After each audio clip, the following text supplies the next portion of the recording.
buenas tardes, soy Pablo Contreras, profesor de Derecho Constitucional de la Universidad Autónoma de Chile, y bienvenidos a una nueva edición del podcast Hoja en Blanco, esta vez versión PM, ajustándonos a los tiempos de la convención. Vivi, ¿cómo estás? Bien, Pablo. ¿Y tú cómo estás? Bien, pues aquí me veo corriendo. Acabo de llegar a la casa para conectarnos en este programa. Estuve en la mañana en la convención. Así que interesante ver de adentro las cosas que están pasando. De hecho, te estuve mirando. Estuve mirando y estos días en general ha sido súper difícil concentrarse en el trabajo con tanta cosa interesante que está pasando en la convención. Y en esa línea sería también súper interesante que nos contaras cómo es la experiencia, cómo es desde adentro la cuestión. ¿Qué viste? Mi- No sé, ¿qué nos puedes contar?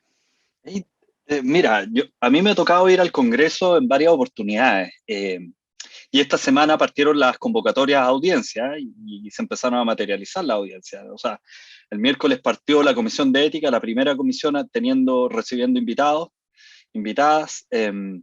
Entonces tiene algo de parecido. El secretario de cada comisión te contacta, el secretario, secretaria, te pide que envíes el material con anticipación. Eso es súper parecido al Congreso. Pero claro, volver a la sede del Congreso Nacional ahora con otros representantes es muy distinto. Entonces, estábamos ahí en el pasillo con otros invitados a las audiencias públicas, y entonces, claro, veíamos pasar a, no sé, pues, Rodrigo Álvarez de la Comisión de Reglamento, que hoy día está de cumpleaños, Bernardo de la Maza, que se paseaba entre la Comisión de Ética y la Comisión de Medios. Eh, Qué sé yo, estuve un rato conversando con uno de los voceros del colectivo socialista, que es Ricardo Montero. En fin, creo que hay bastante movimiento. Quienes conocemos de cerca el trabajo legislativo, sabemos que más allá de las sesiones, estas personas están siempre trabajando. Parte de sus conversaciones son trabajo, en esos pasillos también se trabaja. Entonces, hay algo bien interesante. Y desde el punto de vista de las audiencias, donde hay muchas personas, en la comisión de reglamento en donde estuve hoy día, creo que hay más de 150 invitados, tanto personas naturales como instituciones. Y nos tocó 10 minutos para exponer nuestras ideas y luego teníamos un tiempo de pregunta y respuesta. Entonces, yo creo que hay un genuino interés de parte de los convencionales, los y las convencionales, de conocer las impresiones del público. La comisión de reglamento, además, va a hacer un documento en donde da cuenta, responde, digamos, las afirmaciones y la información que entreguen las personas que asistimos a la audiencia. Así que estuvo interesante. Yo creo que también hay algo que me llama mucho la atención, porque los y las convencionales son muy distintos a los parlamentarios. Y en general los parlamentarios andan formales, es como la tenía de tribunal, ya, y lo más osado es que se sacan la corbata, y sí, hay algunos más jóvenes que andan con zapatilla, pero igual con chaqueta, qué sé yo.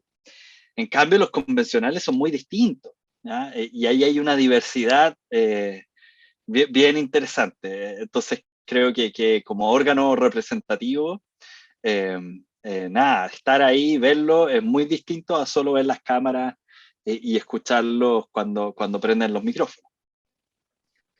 Y me imagino que después nos vas a contar también tu próxima experiencia, porque creo que esta no es la última participación que tienes ante las comisiones, ¿no? Sí, solicité audiencia en la Comisión de Ética, estamos citados, me citaron para el lunes a las 3:30, veremos qué pasa. Una comisión que ya ha tenido varias audiencias, y me parece que, claro, la organización, esto lo hemos venido conversando, de a poco la convención ha ido armando comisiones, pero algunos temas se están superponiendo. Entonces, la Comisión de Ética, hay algunos temas que se superponen con la Comisión de Transparencia y Medio, que parte del ajuste va a darse con el correr de los días. Y para qué decir después con la discusión de fondo, la discusión sustantiva, ahí también es posible que muchos temas se vayan superponiendo. Y como tú bien decías, hemos visto en los últimos días cómo se ha ido complejizando la labor de la convención, cómo se han ido constituyendo estas distintas comisiones, estas 5 nuevas comisiones que se crearon, ¿no? Y que la próxima semana también empiezan con sus propias audiencias. Además, vimos esta semana la ampliación de la mesa directiva, que tiene una composición paritaria, plurinacional y diversa. Esa también es una novedad bien interesante. Se incorporan 2 convencionales a la mesa directiva ampliada, representantes de los pueblos originarios, más 5 otras convencionales y convencionales de distintas fuerzas políticas. Y sobre ese punto hubo una fuerte controversia, porque algunos convencionales planteaban un sistema de designación de los integrantes de las vicepresidencias, de las nuevas vicepresidencias, que fuera similar a aquel con el que originalmente se designó a Elisa Loncón y a Jaime Baza, ¿cierto? Y que privilegia a quienes obtienen las primeras mayorías, versus el sistema que finalmente terminó imponiéndose, que era un sistema de patrocinios y que permitía una integración precisamente más plural, más diversa. Pero ya ese fue el sistema que se impuso y permitió efectivamente la representación de distintos sectores políticos. Es interesante esta cuestión desde el punto de vista del derecho comparado. Cuando uno analiza convenciones constitucionales, asambleas constituyentes en general, los órganos directivos, claro, tienen una estructura que puede ir variando, pero la estructura de esta convención, que se decidió una estructura bastante de consenso, en donde prácticamente todos los sectores, bancadas, comités, listas o facciones, como lo quieran llamar, no podemos decir partidos, básicamente, sí tienen representación y están ahí para que tratar de conducir la convención con ciertos niveles de consenso y que las diferencias de conducción se procesen al interior de ese órgano. Creo que es interesante mirar esto porque es obvio que este es un órgano muy ad hoc, muy especial, pero como lo hemos dicho en varios capítulos, estas decisiones tienen proyecciones desde el punto de vista del tipo de sistema político con el cual queremos enfrentar la crisis de las instituciones, las crisis de confianza y cómo enfrentar nuevos acuerdos políticos. Así que, nada, yo leía, por ejemplo, tempranito hoy día un newsletter que tenemos a su editora invitada y ya la vamos a introducir. Y entonces, también en las vicepresidencias, hubo ahí pugnas entre los mismos sectores, alianzas o listas, tanto por la izquierda, digamos, como por la derecha. Creo que este tipo de cuestiones van a ir limándose. Esta vicepresidencia colegiada permite poder hacer este tipo de acuerdos y consensos superpuestos para que se avance en una administración y dirección mucho más consensuada. Pero no gastemos más tiempo, hay muchos temas que pasaron en la semana, denuncias en la Comisión de Ética, presupuesto y polémica sobre el gasto ejecutado, pero hablemos de una cuestión que viene acompañando a la convención y que el lunes se empezó a resolver. Y para eso tenemos que es sobre los medios de comunicación, la transparencia, la difusión y una serie de cuestiones que acompaña una convención constitucional del siglo XXI con redes sociales, con un mundo de fake news. Y para eso hoy día tenemos como invitada a Francisca Skoknic. Francisca es periodista y tiene un máster en Public Administration por Columbia University y es cofundadora y editora del chatbot periodístico Robot la Bot. En una edición anterior yo ahí en mis notas al pie había recomendado el newsletter, me llegó tempranito, así que nuevamente lo recomiendo. Francisca, qué gusto de tenerte aquí para poder conversar sobre estos temas. Muchas gracias por la invitación. Estoy muy contenta de estar aquí en este podcast tan famoso en el mundo legal. Famoso, por favor. Eso sí que es un concepto relativo, digamos. Oye, Francisca, yo te vi interactuando por Twitter, no solo esta semana, sino que las previas, con convencionales, con periodistas, a propósito de una polémica que entiendo que ya estaría zanjada sobre la prensa en la convención y el reporteo, y los accesos y los controles y las restricciones sanitarias. ¿Qué opinión tienes tú de todo el transcurso de esto? Porque algunos decían, de hecho algunos periodistas decían, oye, esto no tiene que ser tomado por por un lugar político, como si esto fuese una victoria política. Algunos convencionales publicitaron la decisión así. Otros decían, mire, nosotros queremos reportear y que el público decida los contenidos, etcétera. ¿Cómo observas tú un poquito desde la mirada periodística, pero también no teniendo que estar tomando esas decisiones? Sí, mira, a mí me interesó mucho el tema y por eso me involucré en algunas de las conversaciones, no tanto porque quiera acceder, que en algún minuto va a ser interesante hacerlo, sino porque hay dos principios que estaban como en juego en ese debate que yo creo que era importante no dejar que se tomara la discusión, ¿ya? El primero tiene que ver con la percepción que existe del trabajo de los medios y la politización de eso, ¿ya? En parte, si ustedes, no sé, vieron las primeras reuniones del Pleno, varios convencionales de la lista del pueblo y de otros sectores cercanos a la lista plantearon la importancia de que la prensa tuviera acceso y que no se dejara acceder solamente a los medios tradicionales, sino, y la cita, no me acuerdo quién lo dijo, pero más de uno lo dijo, hay que darle acceso a los medios que nos ayudaron a llegar aquí, ¿ya? Entonces, ese era un poco el tono de la discusión. Igual político, digamos, más que pensando en la comunicación, en la importancia de la comunicación. El tema se lo tomó la derecha, que majaderamente durante las reuniones del Pleno y también en las comisiones planteaban así de la nada, quiero decir que es importante que entre la prensa, etc. Y el tema tomó vuelo en la comisión de reglamento, porque la comisión de reglamento sesiona en el hemiciclo de la Cámara, de la antigua Cámara, por lo tanto son, si no me equivoco, 31 convencionales, más los secretarios, el equipo de apoyo, y esa sala tiene un aforo para 80 personas. Y hasta ahora la restricción para que la prensa ingresara era el aforo por temas sanitarios. Entonces tenía sentido decir, bueno, quizás no pueden entrar al pleno cuando hay 80 convencionales sesionando, pero ahora somos muchos menos, dejemos que la prensa entre.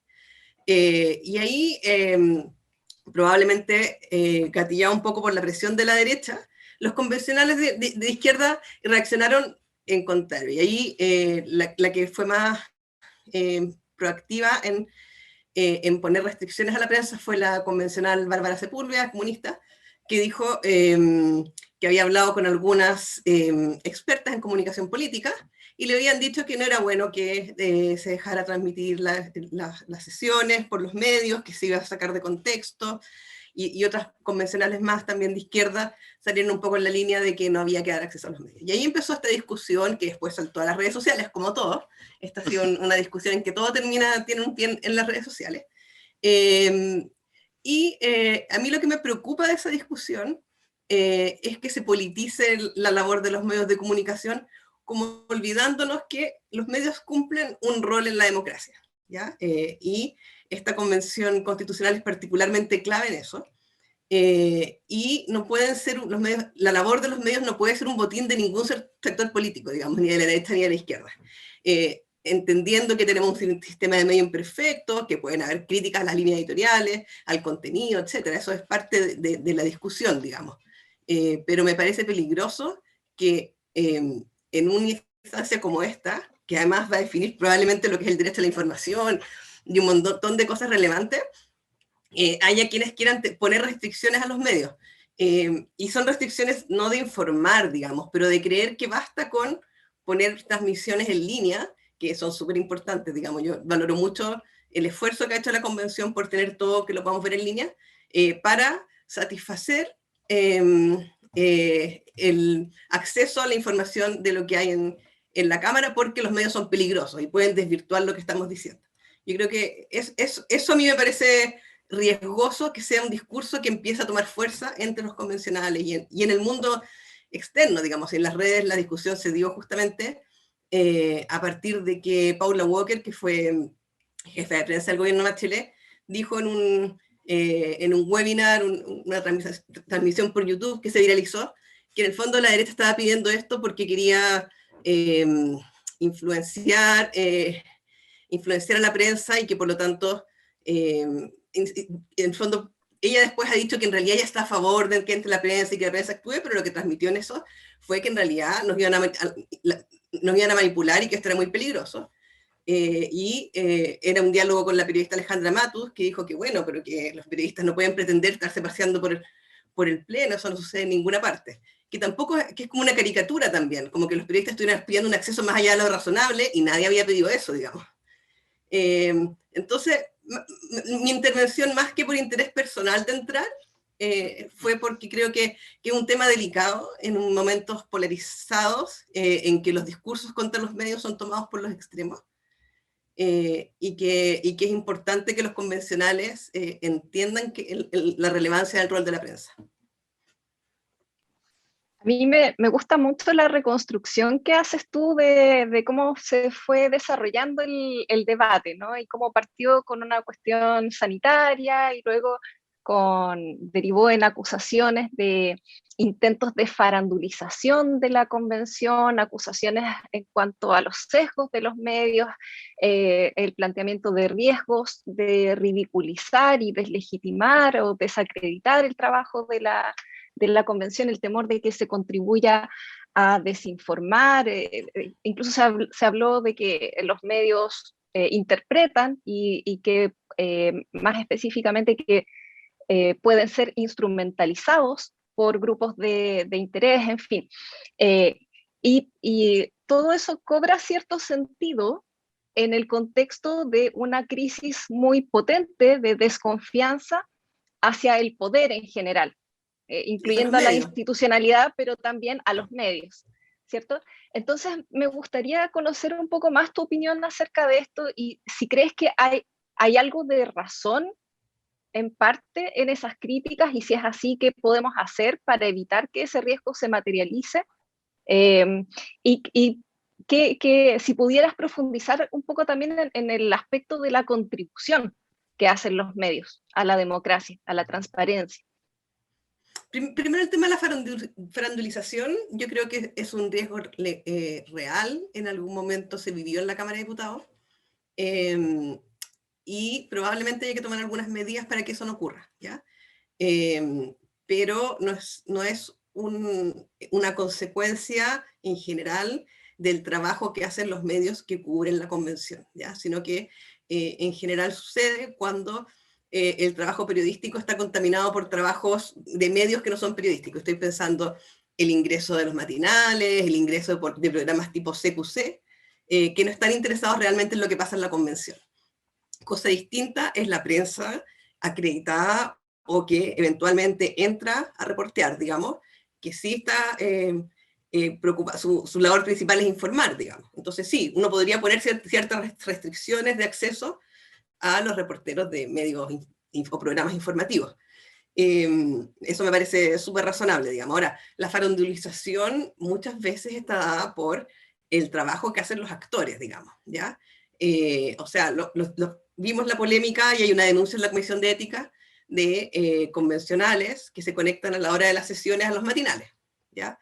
Y ese no es problema de la prensa que está reporteando, digamos, es responsabilidad de los convencionales. Y también el convertir el debate, sobre todo del pleno, esto no pasa mucho en las comisiones, en una batalla campal de acusaciones, de agresiones, o incluso los convencionales que algunas de las polémicas más grandes han sido por cosas que han dicho los mismos convencionales en redes sociales, que luego son retomados en el pleno, etc. Eso es en el fondo algo muy atractivo para los medios, porque hay conflicto, hay espectáculos, o sea, están todos los ingredientes de noticiabilidad. Tampoco le puedes pedir a los medios que actúen que se hagan los lesos con lo que está pasando, porque con las polémicas, digamos, eso está en la naturaleza de los medios. Evidentemente uno esperaría que los medios no centraran toda su cobertura en eso, que en el fondo que cumplieran con su responsabilidad de informar aquello que es relevante, pero que ignoren eso es muy difícil, sobre todo para la televisión, digamos, porque hay un show pasando gratis ahí en streaming, y ahí la responsabilidad es de los convencionales. Entonces, echarle la culpa a los medios porque se van a centrar en los conflictos cuando se están tratando de tirano, de que están haciendo show, etcétera, digamos, está perdido el foco, digamos, si todo lo vemos en nuestras casas, en nuestros computadores, digamos. Y respecto al rol de los medios, sí, mira, esto yo creo que es el evento político, por llamarlo de alguna forma, más importante que nos va a tocar vivir, y sobre todo por su relevancia en el futuro, digamos. Y los medios son relevantes para contarle a la gente lo que está pasando, ¿ya? Parte del debate así, oye, pero si está todo en streaming. O sea, nadie puede, yo lo hago, pero aparte de yo que es mi pega, nadie puede estar todo el día sentado viendo lo que pasa en la convención, ¿ya? Entonces ahí la labor de los medios es extraer lo que es más relevante, jerarquizar, explicar cosas que van a ser complejas. Todavía no entramos en temas tan complejos, pero en algún momento vamos a entrar, digamos.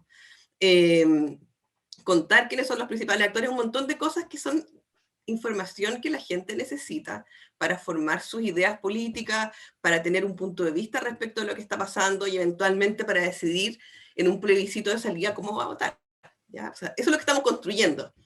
Y ahí hay medios más o menos responsables, digamos, pero es un trabajo importante. Yo el otro día calculaba que el martes, por ejemplo, cuando empezaron a funcionar todas las comisiones, en que la mañana se sesionó toda la mañana en pleno y en la tarde hubo 7 u 8 comisiones, esos son 24 horas de transmisión. O sea, si yo hubiera querido realmente poder ver todo lo que pasó ese día, tenido que estar 24 horas seguidas mirando, lo cual es humanamente imposible, digamos. Entonces ahí es importante el trabajo de los medios y ahí también es importante el acceso. Yo no sé si ustedes saben, pero hoy en día los medios tienen una carpa, literalmente una carpa blanca, que me imagino que la viste hoy día cuando fuiste, Pablo, que está instalada justo afuera de la entrada de la cámara, ¿ya? Cuando uno entra por calle Compañía, y en esta carpa hay una mesa con computadores, con una pantalla que transmite una de las sesiones, digamos, los periodistas están ahí esperando que salgan los convencionales, ¿ya? Y ahí hay un pequeño atril, por llamarlo de alguna forma, con micrófonos de todos los canales, y los convencionales que quieren aparecer en la televisión o quieren hacer declaraciones se paran ahí y hablan, ¿ya? Básicamente. Ese es entonces, es un trabajo que, tal como está condicionado, digamos, en que las fuentes, los actores, los convencionales, deciden cuánto van a hablar y lo que van a decir, ¿ya? Porque en el fondo es un punto de prensa de pregunta grupal, digamos, ¿ya? Que eso es un modelo, digamos, pero no es un modelo en que le entrega a la prensa demasiada autonomía para decidir qué es lo que va a reportear, y en el escenario que les estoy diciendo, en que hay 24 horas diarias de transmisiones, en que puedan tener conversaciones de pasillo, con asesores, tú mismo lo decías, Pablo, el trabajo muchas veces se hace en los pasillos, con asesores, con los mismos convencionales, con funcionarios que estén trabajando ahí, que nos permita tener como alertas de lo que está pasando y que no alcanzamos a ver, porque es humanamente imposible verlo todo. Entonces ahí el acceso es importante, y sí se puede hacer un símil con lo que pasa en el Congreso, donde también las comisiones sesionan de manera paralela, cuando no está la sala, e incluso a veces sesionan al mismo tiempo que la sala.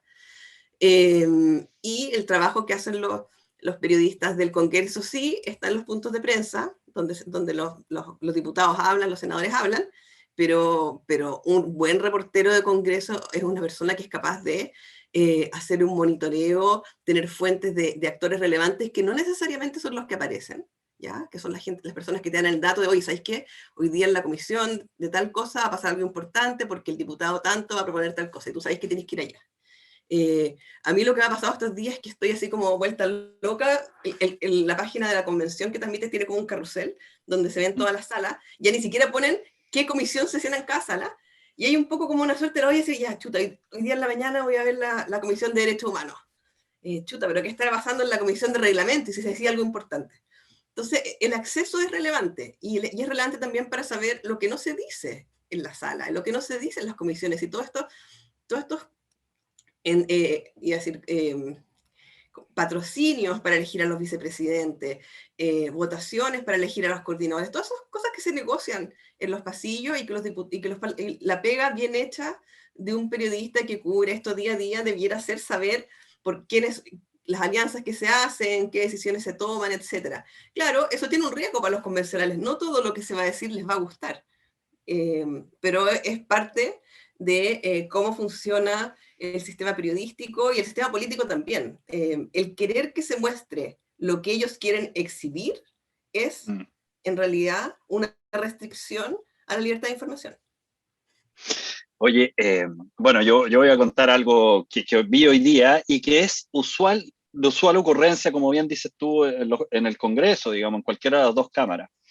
Después de que expusiera una institución, una entidad ante la Comisión de Reglamento, y en el momento del break, del receso, donde ventilan la sala, uno de los convencionales constituyentes, que no era particularmente de ese sector, no voy a decir nombre, yo no estoy reporteando, pero quiero graficar esto.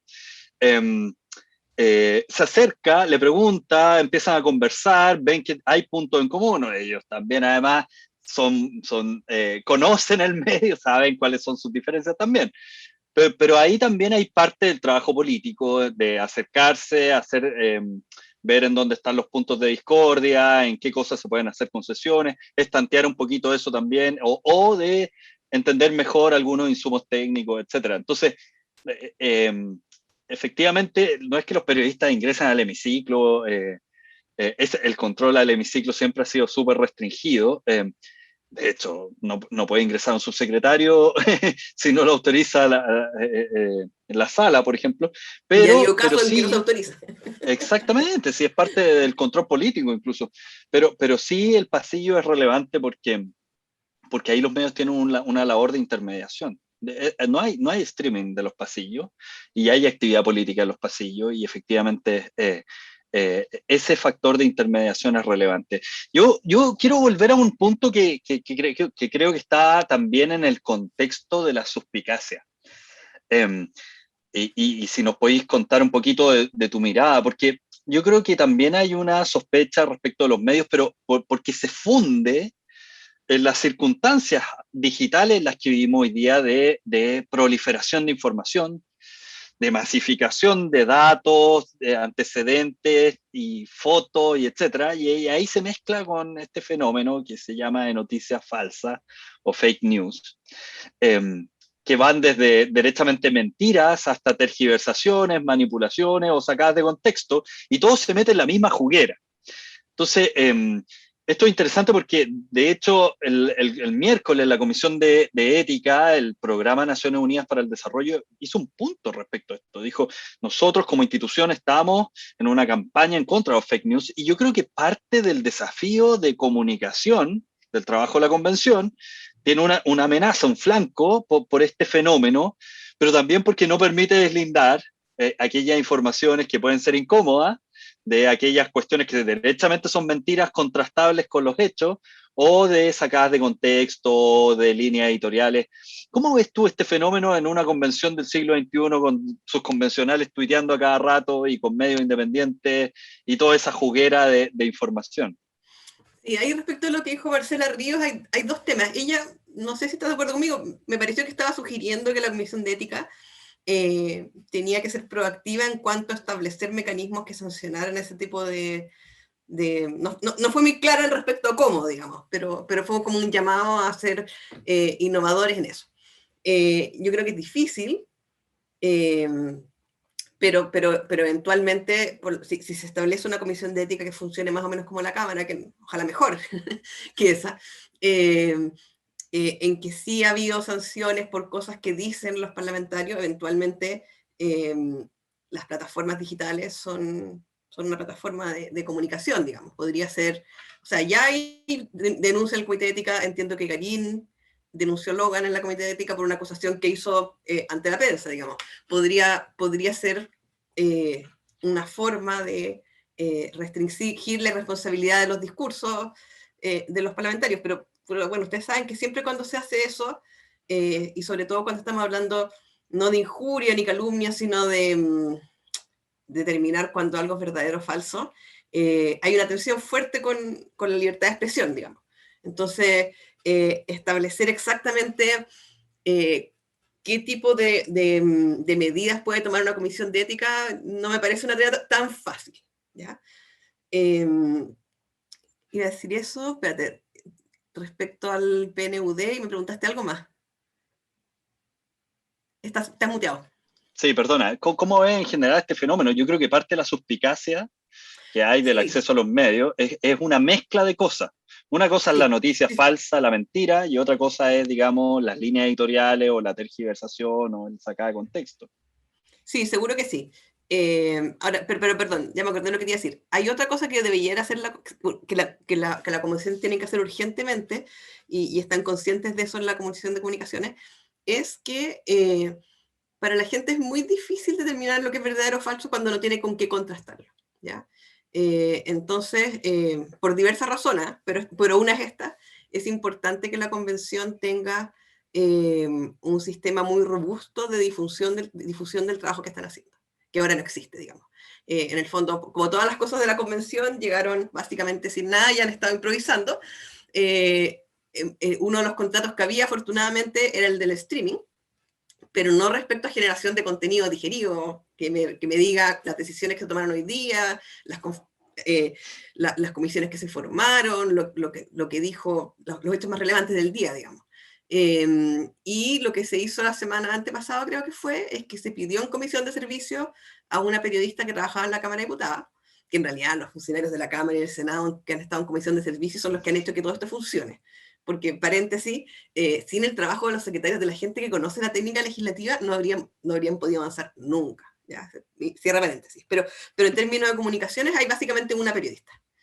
Entonces, y no es tan fácil, porque también requiere una plataforma tecnológica que sea mucho mejor que la que hay ahora, digamos, en términos de eh, poder poner en línea todo lo que, la información que se genera. Tú mencionabas hoy día, creo que fuiste tú en la comisión de reglamento, el poder además anunciar lo que va a pasar, que la gente lo pueda seguir. De repente uno se entera por casualidad porque alguien lo dijo en redes sociales, que mañana se suspende el pleno y que en realidad va a sesionar la comisión. Eso no puede ser, y eso es urgente, y en el fondo que haya claridad respecto de lo que se hace, cuándo se hace, lo que se dijo, lo que no se dijo, no es un antídoto, digamos, pero ayuda a que la gente tenga con qué contrastar las cosas que circulan. Eh, Luego, y antes de volver a la desinformación, también es súper importante ahí eh, el trabajo del registro detallado, digamos. Ayer en la comisión de presupuesto, el fiscal de las Express contaba que en la Cámara de Diputados hay dos taquigrafistas que permanentemente están transcribiendo lo que pasa en las sesiones. Ya, eso ahora ya tienen un mes de retraso en Claro. cosas que debieran estar en línea muy pronto, porque ya tenemos no sé cuántos videos hay, ya nadie puede revisarlo, digamos. Si yo quiero saber qué decisiones se tomaron, tengo que tener algún lugar donde buscar, porque si no, cualquiera puede decir cualquier cosa, digamos. Es fácil engañar cuando no hay cómo contrastarlo. Y respecto a si eso tiene que ver con la percepción de los medios, sí, no creo que sea lo más importante, fíjate. Creo que en general en el mundo, digamos, ha habido una campaña deliberada contra la credibilidad de los medios, desde Trump, Bolsonaro y compañía, pero también otras personas en el mundo político. Y en el fondo tenemos un sistema de medios que tiene problemas, todos los conocemos, digamos, de concentración, de falta de diversidad de las líneas editoriales. Y lo que ha surgido, yo lo felicito, digamos, y de alguna manera soy parte de eso, son muchos medios pequeños de información digital que de alguna manera ayudan a contrastar la falta de diversidad de miradas, eh, pero que también generan, por lo menos lo que uno ve en redes, como una cosa media de campaña, como eh, el que no piensa, cuando el medio no piensa como yo, todos los medios que no piensan como yo están mintiendo. Y eso yo creo que es bien peligroso. Es como una percepción de falsa objetividad, como la objetividad es lo que está de acuerdo conmigo.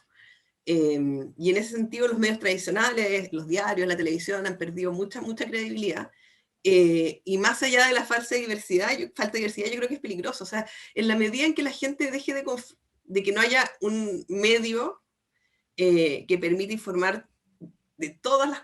Estoy pensando en un diario que tiene distintas secciones, que está en La Moneda, que está en el Congreso, que está en la Convención, que está en los tribunales. Ya, más allá de que pueda ser un medio de derecha, que a lo mejor no me gusta la forma en que da cuenta de las noticias, es importante para la sociedad, digamos, aunque eh, aunque quizás necesitamos más diversidad, el de ya no decir el eslogan del Mercurio miente, digamos, que se nos quedó, ya llevamos cuántos, 50 años con el eslogan pegado, igual es importante que existan, digamos, ¿ya? Y que ojalá que la gente los lea. Un ciudadano informado debería leer aquello con lo que está de acuerdo y aquello con lo que no está de acuerdo. Eso en general no sucede, la gente tiende a consumir los medios que son cercanos a su ideología, a su forma de ver el mundo, pero entonces es importante que haya medios que expresen distintas miradas, pero que tengan, ¿cómo decirlo?, que su objetivo sea periodístico, ¿ya? Durante el estallido se multiplicaron medios, muchos solo en redes sociales, que fueron súper importantes para demostrar lo que los medios tradicionales no estaban mostrando. Fueron realmente muy importantes, sirven para el registro de las investigaciones de derechos humanos, etc. Pero son medios cuyo objetivo no es informativo en términos de servicio público, digamos, ¿ya? Lo han cumplido, digamos, pero ellos básicamente tienen una bandera ideológica que defender.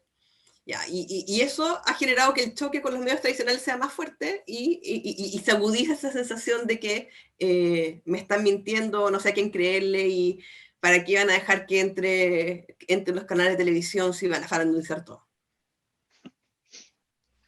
A mí me gustaría que retomáramos la labor de difusión del trabajo de la convención. Dentro de toda esta reacción frente a los medios de comunicación, usualmente se plantea, pero ¿para qué necesitamos más? ¿Para qué necesitamos la prensa si está el streaming, si está en la sala con los documentos en línea, ¿cierto? Con las votaciones, con las peticiones de palabra, con los documentos que se van a discutir en cada sesión, en fin. Pero pareciera que hay algunas tareas pendientes, justamente como tú lo decías, y de hecho en la Comisión de Comunicaciones, Información y Transparencia se ha planteado la necesidad de abrir espacios para que los medios de comunicación puedan plantear sugerencias, propuestas a la convención y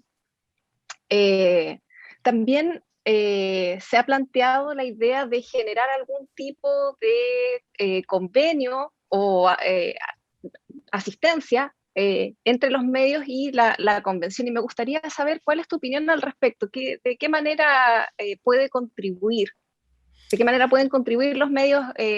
No sé si tú has pensado como en algunas ideas concretas o generales. Mira, yo creo que no, puede ser útil si es que la Comisión de Comunicación así lo establece, escuchar la opinión de los periodistas que cubren habitualmente el sector. Eso no está de más, digamos. En el Congreso eso también pasa, que ellos tienen incluso una directiva que interactúa con las personas que están a cargo de la Cámara y del Senado. Y por lo tanto, también cuando hay algún problema de acceso, plantean el punto, o sea, es un diálogo que es natural. Ahora, otra cosa que lo planteó la Patricia Politzer es hacer convenios con medios de comunicación. O sea, ellos pueden hacer lo que quieran, digamos, pero desde el punto de vista de los medios de comunicación, yo creo que es un error. La convención es muy importante, pero sigue siendo un frente a cubrir, con todo el respeto del mundo, profesionalismo, etcétera, pero se exige una distancia, o sea, entre los medios y la convención. Si no, ahí sí que te transformas en una herramienta del poder, digamos, que es justamente lo que nunca debieran hacer los medios de comunicación. Pero también pasa que yo no sé si todos los medios, entre comillas, que están cubriendo la convención tienen objetivos estrictamente periodísticos, digamos. Puede que no. Oye, esta naturaleza díscola de los medios siempre incomoda en todas partes, entonces me parece bien notable esta conversación que hemos ido teniendo, y demuestra que obviamente no es un tema pacífico, es un tema polémico, pero que es clave en la intermediación del trabajo de la convención y sobre todo de cómo vamos percibiendo lo que están haciendo. Oye, Francisca, se nos va acabando el tiempo, así que yo te agradezco estas respuestas. Vamos a pasar a nuestra sección de nota al pie. En esta sección siempre tenemos joyitas, tenemos datitos, seminarios, columnas, tweets, lo que sea. yo voy a partir hoy día y voy a recomendar algo que me imagino que ya lo viste, porque además está en el contexto de plataforma Contexto, que ya he citado varias veces en las notas al pie de nuestros programas. Me encantó el informe de Contexto Factual, uno de estos fact-checkers, estos chequeadores de datos, y en este caso de los bots y de la presidenta, la Lamgen Elisa Loncón, porque efectivamente cuando uno rastrea el origen de hashtags, como en este caso destitución de la presidenta de la convención, y hay varias herramientas para hacerlo, uno se da cuenta de cómo el mundo de las redes sociales y de ciertas tendencias y de hashtags que a veces tienen mucha preponderancia, están fabricados por ejércitos de bots o de, digamos, de software que generan cuentas, que van tuiteando y retuiteando y que tienen ciertos polos de desinformación o de mezclar cosas para tratar de ganar popularidad en redes. Creo que además está escrito en sencillo. Cosa que no es tan fácil a veces cuando se hace la pesquisa de cómo los bots funcionan y levantan hashtags. Entonces, recomiendo mucho este informe, porque creo que este es un ejemplo de muchos otros que vamos a tener, no solo en el transcurso de la convención, probablemente lo vamos a tener, y esto se sabe que pasa en las elecciones, y en ese caso en el plebiscito ratificatorio si se logra terminar un texto de nueva constitución en esta convención. Así que les dejo esa recomendación. Vivi, ¿cuál es tu notita al pie? En esta oportunidad yo quiero recomendar un ciclo de cursos gratuitos de formación ciudadana para el proceso constituyente que está ofreciendo la Universidad de Concepción. Se trata de cursos abiertos para todo el público, gratuitos, en línea y sin ningún requisito previo. Ya se han impartido 2 dentro de este ciclo, el curso de infancia y adolescencia y el de género e identidades sexuales, y por eso me gustaría centrar mi recomendación en el que viene ahora y que comienza precisamente el próximo lunes 2 de agosto, que es el curso de interculturalidad, y que me parece que es un curso muy útil para ir acompañando la discusión que se ha estado desarrollando en la convención desde la propia designación de Elisa Loncón como presidenta de la convención, y que me imagino que va a seguir acompañando el proceso constituyente hasta su término y que incluso se va a proyectar ya al periodo post-constituyente, ¿no?, de implementación de la nueva constitución. Este curso va a estar disponible en el sitio campusabierto.udec.cl y se pueden realizar consultas al correo electrónico campusabierto@udec.cl.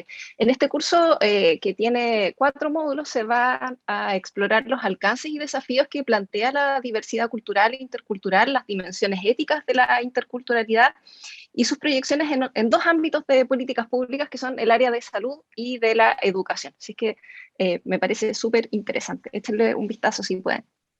Buenísimo.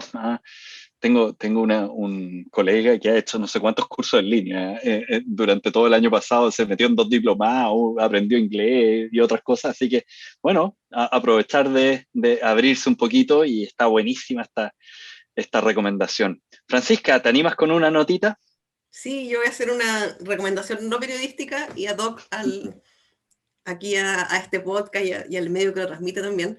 Es un newsletter, pero no es la voz constituyente, es un newsletter que se llama Informativo Constitucional, y que llega diariamente, y que está hecho por los ayudantes del Departamento de Derecho Público de la Facultad de Derecho de la Universidad de Chile. Y ellos hacen un trabajo titánico de ver todas las comisiones y todas las sesiones, y hacen más que un resumen, la verdad.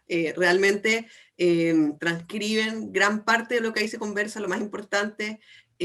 Como les decía, yo creo que es grave que no tengamos registro escrito de lo que está pasando. Ustedes, los abogados, saben lo importante que fueron los registros de la Comisión Ortúzar, y este es el órgano democrático, abierto, y por lo tanto es muy bueno que exista alguien que esté por mientras informalmente haciendo este registro. Ellos se demoran como 48 horas, van como un poco de retraso, digamos, pero es un trabajo, o sea, llegan un PDF de 50 páginas en que yo puedo ver exactamente qué pasó en cada comisión, quien dijo que, o sea, si quieren estar al día, me parece un muy buen producto. Si lo Oye, quieren, es para buenísimo. suscribirse, tienen que seguir la cuenta de Twitter que se llama informativo-cc, y ahí está el link para suscribirse. Es muy bueno, es muy bueno. Deberíamos hacer, Vivi, un compilado de informativos, newsletter, observatorio. Hay varios, ¿va? Pero este es muy, muy bueno. Es de los mejorcitos que he leído. Así que gracias, Francisca, gracias por esa recomendación. Te queremos agradecer que nos hayas podido acompañar el día de hoy. A ti también, Vivi, a la distancia. Estamos cerrando un nuevo capítulo de Hoja en Blanco. Tenemos un gran programa ya proyectado para la próxima semana. Así que si la convención mediante nos permite seguir trabajando, vamos a tener otro programa la próxima semana. Viernes volveríamos a la misma hora. Soy Pablo Contreras, profesor de Derecho Constitucional de la Universidad Autónoma de Chile, y este fue un nuevo capítulo de Hoja en Blanco. Nos vemos. Chao, gracias. ¿No?